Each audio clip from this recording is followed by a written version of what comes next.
Hey guys, welcome back to my new blog. তো guys, আজকে আমি আমার ব্লগে তোমাদেরকে দেখাবো যে আমার বাড়ি, তো আমি যেখানে থাকি, আমার বাড়ি, আমার গ্রামের নাম, সমস্ত কিছু তোমাদেরকে দেখাবো। তো তোমরা ভিডিওটা লাস্ট পর্যন্ত দেখতে থাকো। তো চলো ভিডিওটা শুরু করা যাক। এইটা হচ্ছে আমাদের বাড়ি, যে পেছনেটা দেখতে পাচ্ছ, ওটা জেঠুর আর আমরা, মানে আমার বাবারা দু ভাই।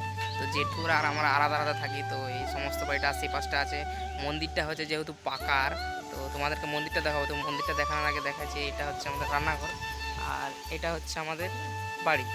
আর এই চারদিকটা আছে গাছপালা লাগানো আছে, মানে ঠান্ডা আবহাওয়া। তো এখন মেঘ ধরেছে, এখন সব থেকে বেশি হচ্ছে তিলের চব্বত, কারণ সবাই তিল বানানোয় ব্যস্ত আছে আর কি, আর আমি ভিডিও বানানো ব্যস্ত আছি। তো তোমাদেরকে মন্দিরটা দেখাই। তো চলো, সে পাশ সামনেই করা হয়েছে মন্দির। তো এটা হচ্ছে আমাদের মনসা মন্দির। তো এটার ভিডিওটা আমি দিইনি, তো এর পরের নেক্সট ভিডিওতে দেখাবো যে এই মন্দিরটা কীভাবে হয়েছিল। তো তোমরা দেখো, এই মন্দিরের ভিতরে দুটো রুম আছে, একটা হচ্ছে ভোগ করার জন্য এই পাশটা, আর একটা হচ্ছে যেখানে ঠাকুর প্রতিমা রাখা হয়, যেখানে পূজা হয়। তো এই তোমাদেরকে ঠাকুরটা দেখাচ্ছে, দেখো গেট লাগানো আছে, কারণ এই এই গেটে কুকুর ছাগল না ঢুকে যায়, ওই জন্যে গেটটা লাগানো আছে।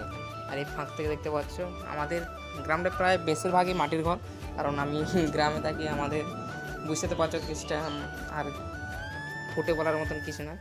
তো যদি ভিডিওটা ভালো লাগে তো একটা লাইক করে দিও, চ্যানেলটা সাবস্ক্রাইব করে নিও, আর কমেন্ট অবশ্যই করে দিও। বাই।